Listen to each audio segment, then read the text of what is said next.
Welcome to Exiles. Today I wanted to give you guys an update on both the Righteous Fire Inquisitor and the in-stacking Deadeye, because both these builds, after I looked at the numbers, I looked at the passive tree, I remapped things, I believe they were under the category of they got buffed to they got significantly buffed in reference of the in-stacking Wander, because got a little disgusting with some of the masteries for that one. I'll just leave it at that. Now, I'm going to start with the Righteous Fire Inquisitor, and if you care about the in-stacking Deadeye, you don't care about this, you can skip to that part of the video. I'll go over the in-stacking Deadeye next.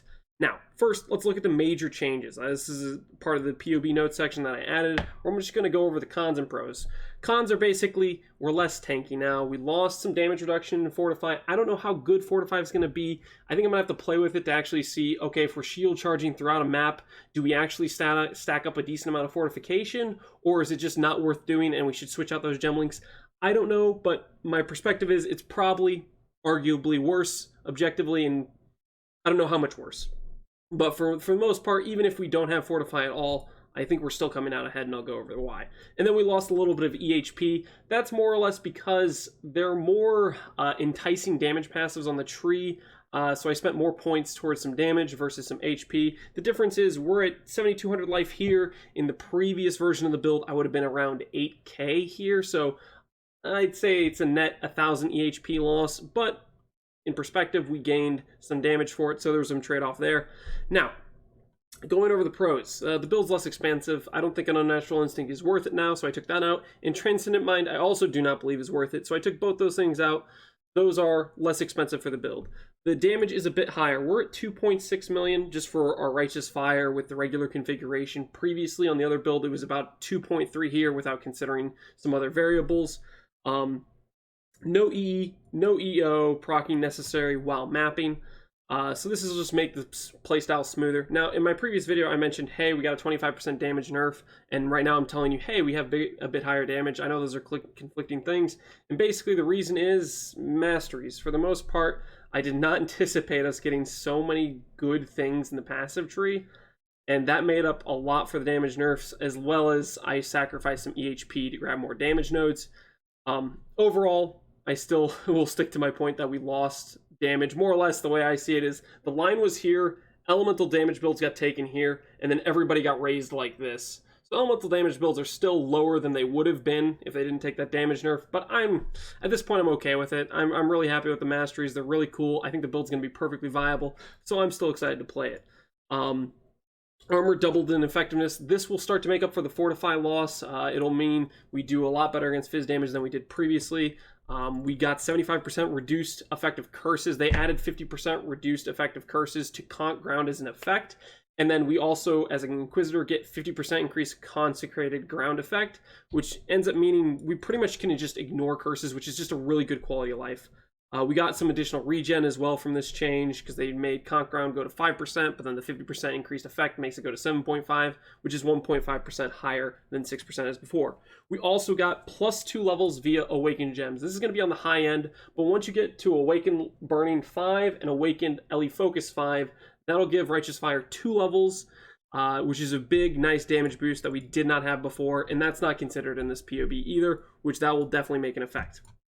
We also got Divine Shield Keystone, which is some extra sustain for our ES pool. I think that's just nothing but a positive there. And safe gear corruption via the Scourge mechanic is huge. I cannot stress it's huge for Shadow Stitch. I'm so excited to build with this item, and it makes me not feel bad or risky. Like normally with Shadow Stitch, you had to risk your really good crafts. I didn't want to spend currency crafting jewelry because I knew if I wanted to min-max them, I'd have to val it and I'd risk breaking it. And this just gives you safe corruptions, not to mention good corruptions or possible good corruptions on top of it. So I'm very excited about the Scourge mechanic here. Now, for some miscellaneous changes you want to look into, Essence of Delirium ring crafting, I added basically a crafting guide step-by-step of how to do this. This is going to be expensive. This is why I didn't really consider this a benefit when I was looking at the damage change. I was thinking, if you're going to craft with Essence of Delirium on rings, that's going to be expensive to do, and I would still stick to that. It's going to be expensive. You're not going to be able to enjoy this early on, but maybe when you're min-maxing, then you can start to enjoy this change, because it'll be a buff to damage as well. Early budget amulets, look for generic dot multi. This is a new thing. You can roll to like 26 generic dot multi, I believe is what the patch notes said. So that's real good there. Fire dot multi and regular dot multi on jewels specifically are much stronger than they were previously. Fire dot multi was always a good stat to get on a jewel, and they doubled it, so definitely prioritize that on your rare jewels when you're looking for like a 3-stat jewel. Just make sure you get some fire dot multi, make sure you get some life on there, go for the good stats. And I would say that I tried my best to plan out this tree here. I went through, got some leveling trees, I pathed multiple different ways, and this was the best thing I could come up with just in path of building. Ultimately, when you go to play this build in practice, there are some things you might want to tweak with, you might want to change, you might say, okay, I don't think I agree with that. Make it your own build, experiment with it. One thing I would mention here is I have the Glorious Vanity here because I didn't want to brick my Sanctity keystone or my Sanctity notable. The reality is if you get a good Glorious Vanity right here and it makes this a good notable, it is going to save you passives to path to here, over here. Something like that is something you want to look into. You're going to make shift, you're going to do it differently on the fly, and that could go without saying for a lot of the pathing of this tree. Switch some things around, find what works for you, but for right now I think this is a good layout for it. I, of course, have included leveling trees all the way down from 16, yeah, 16. I went all the way down to 16 just to give you an idea. Of course, if you're new to Righteous Fire, I recommend switching into Righteous Fire after you've done the Cruel Lab and gotten Pious Path, because that's where the majority of your regen comes from. You can do it sooner if you're familiar with Righteous Fire and you have a good idea of what you're doing. You can make do with getting Righteous Fire much sooner, but I would not recommend it unless you're experienced with Righteous Fire and have a good idea with what you're doing. I would save it until Cruel Lab. The main changes we did to the skills, it's not too much. I kept pretty much the same skills, except for a few key differences, which are, one is, I feel like I'm blind right now. Oh, Armageddon Brand, right here.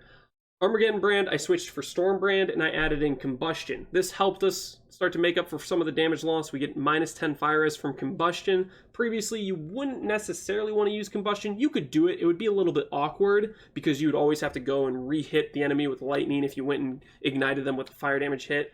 Stuff like that. Now it doesn't matter at all because you don't care about EE. Armageddon Brand Combustion. Swap that out for a Flammability Curse on hit. This works great. Would recommend. So that's one of the changes we did, and this is in a 4-link as is previously. The Storm Brand was in a 3-link, I believe. And the other change we did is we swapped Purity of Fire for Purity of Elements. To do so, we grabbed a few reservation passes on the tree, and we grabbed Aura Effect for our mastery. I think you can get away with Aura Effect no matter what. Personally, that's what I'd recommend. I think Aura Effect will do the best. If you find you have just a little bit too much mana reserved, instead of pathing for the 6% here, I would go for the 8 and 8% reservation here, or maybe do something like this. Maybe that would be enough where you have free enough mana, and then you're also benefiting from the Aura Effect, which will make Malevolence better. It'll make Purity of Elements better. It'll make your life nicer. That's all I would say about that. So Purity of Elements gives us ailment immunity, and then we have pretty much close to curse immunity. It's going to be very feels good for mapping with curses and with and we just don't have to worry about ailments anymore. So we kind of pseudo got our ailment immunity back. It cost us an aura, but then it's all res, which makes our gearing easier. So there's ups and there's downs. Currently on our gear, you'll notice things like, oh, we're not capped for dex, but hey, we have over 200 more res than we need. Obviously, I haven't remade the gear or anything. When you're going through and you're playing the character, you're going to need to not get as much res on your gear, and you're going to get a little bit more dex. Stuff like that, you'll work off on the fly.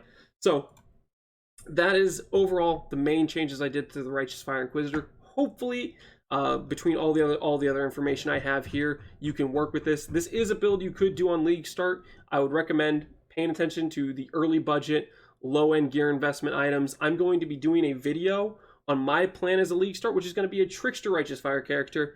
And when I do updates on the video and I basically explain my tactics for how I'm starting with Trickster RF, you can apply that same concept stuff to starting with Inquisitor RF. Not going to be too much difference, as they're both going to start out as life-based and in pretty similar states. Now, granted, when you go to min-max the characters, they're going to go in different directions. Like, I'm going to go for an Energy Shield, Righteous Fire, Trickster, and that'll start to deviate and stuff. You're going to do Regret Orbs and stuff like that. But initial League starting practices, stuff like that, I'm going to try to go over in that video. So if you want to look at that, if you're curious about League starting this character, I think it's doable. Yay.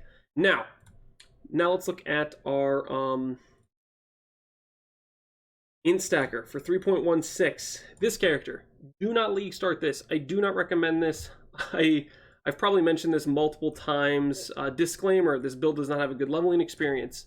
There are things necessary for the Instacker to work, and one of the main things is Flat Lightning per int mod, which you get on a wand, which requires an Influence wand, which requires you to have a level 60 plus character. It does not work with a character on a fresh league start for a very long time. I do not recommend it. As a second character, however, this build is looking good. Right now, we've had roughly a 30 to 40% damage boost from the last patch. Looking at the overarching changes when I go over it, I basically say, hey, Fortify is weaker, which is the same as before, and we lost Phase, Acro, and Blind. These are some unfortunate... They kind of hurt. They hurt us defensively. I'm not going to lie. Those are some unfortunate things, but the things we get for our DPS and changes to the build, I think more than will make up for the defenses lost here. We get 30 to 40% more damage. This is straight up just from the tree and all these masteries. There are so many good masteries for this build. Increases in reduction to spell damage applied to wand. This isn't too much different than what we had before, but then they gave some good amount of attack speed where we got that from before. So that's not too much different. But the big thing that was really good for us is intelligence is added to accuracy rating with wands. This is massive. It pretty much caps our accuracy as an instacker. This thing alone makes it so you don't really have to invest into accuracy much on your gear. You still want to make sure you hit about 3,900 accuracy to be accuracy capped, but this stat will get you pretty much all the way there and will make gearing way, way easier. On this character, I think I probably had accuracy on my helmets. I had accuracy on, I think I had it on a ring or two. Did I have it on a ring? I thought I maybe did, but I guess I didn't. I had accuracy. I guess I just had it on it. Well, point is, okay, I had it on a helmet. I had it on some split personalities. I've since taken out the split personality with accuracy. I cared a lot about martial prowess accuracy. I cared a lot about getting a lot more accuracy due to precision, stuff like that, which is maybe why I needed more dex. Point is, you can forgo a lot of that flat accuracy. You free up some gear suffixes. It makes capping your accuracy really good. Not to mention all the other strong mods we've gotten. We get 1% per 16 int on a mastery with this caster's wheel here. Crit multi, we get an extra 25 crit multi for 1 point here. We get an additional projectile right here. There's a ton of power within these masteries that we acquired. An extra 5% attributes from 1 point. Really some great things for our damage, and hence why our damage is up. Another thing I want to note is tornado skill. From what I've gathered, this skill acts like Hydrosphere, where you can hit it with projectiles, you can chain off it, stuff like that. You can probably do Vengeance Cascade. It should work mechanically very similar to Hydrosphere, but it also deals the damage you've dealt to it, a percentage of it, to the enemies near it, which to me makes it seem like this could potentially be better damage, like significantly better damage than Hydrosphere. Now, I would have to test it in practice. Does the tornado end up moving towards us and then it breaks the interaction we have with Vengeance Cascade? I don't know. It might not. But I would say definitely test out Tornado. It might just be a massive damage boost to the build. Try it out. If it doesn't work, just go to Hydrosphere. It'll be fine. You're going to be deleting things. Other big buffs we got is we got Shock Immunity. There is this cool mastery over here, which is cannot be shocked at maximum power charges, which we're basically always at maximum power charges. So that's immunity shock right there. And then we also get freeze immunity. The new Brian King just straight up gives you freeze immunity. So the two deadliest ailments in the game, we have immunity to, and then we also have the ignite reduction from, I believe it's Aberrath. We have cannot be stunned if you've been stunned recently, plus the stun boot enchant. Stuff's looking pretty good in terms of our resistance to bad ailment type things that happen to us. All those fantastic changes for us. Another thing I would mention, this is something that I think I saw in a Palestron video. Yeah, I recommend checking out Palestron. But he basically stated, like, if you're using something like a Shaper's Touch, you can get a ton of invasion as a accuracy stacker. You mix in Grace, which I think you could get to if you start looking at going for aura nodes here and potentially aura nodes here. You could potentially fit in Grace. That'd be some finagling to look out for. But this could be a very good defensive setup for how much evasion you could get. You could mix in Ghost Shrouds with the build. That'd be something to look into. And then you could also mix in that with Wicked War, which I think could be a very strong defensive route to go. I'm not going to say recommend it for sure because, you know, I'm not able to test it given we're not in league yet, but that'd be something I would look into if you're min-maxing this build, if you want to go for some more defenses. I think that covers the big main overarching changes to the build. The moral of the story is we gained about 30 to 40% more damage, which is awesome, and we lost some defenses in Blind, Fortify, which we didn't have great uptime on Fortify because for the most part we were just killing the bosses. We weren't shield charging in to hit the boss to get Fortify, so that's not that big of a loss there. And then Phase Acro. So that's the main trades we got for the the Deadeye. I will be having the updated POBs for both of these builds for both the Inquisitor and the instacking Deadeye, so that way if you're curious about playing these builds in this league, you have some updated information to work with. If you guys have any questions about the builds, feel free to leave them in the comments. I'll try to answer them as best I can. Hopefully you guys enjoy it. Next video is going to be me going over my league starter, which will be a Trickster Righteous Fire, which I'm pretty excited about. And yeah, that's it. Thanks for watching, guys. Hopefully you guys have an awesome league start. Hope you enjoy Scourge League, and I will see you all later. Peace out.